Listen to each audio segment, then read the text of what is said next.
ubwo abantu bari kurenga 500 babaze ku bano bahikahara mugongo Catholic Shrine okukuza ekiro cy'abajuruzi baba Fort Portro abakurire okutebekanisa erizuba basi bano batazi amaraka okureba ngu izuba rya nyinshi kare bakitera nkengamba y'irigenda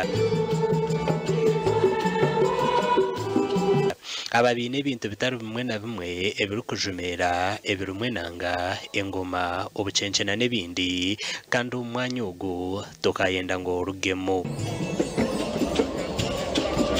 bitu bamwe umubaramaji abashikire na mugongo barebwa bari kushabira bagenzi babo abatabasize kuzana mugongo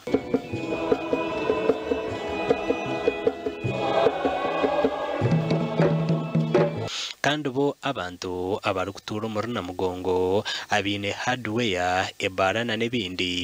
barebwa bacinjire ahabwo kubura ba customer kandi abandi bashitama ha miryango batine cyo gukora ahabwo kugira ngo orubaju rumwe rw'enguto n'urwe rurakoze subwe rwonka amakuru agagasha kwa Jimmy Muhumuza.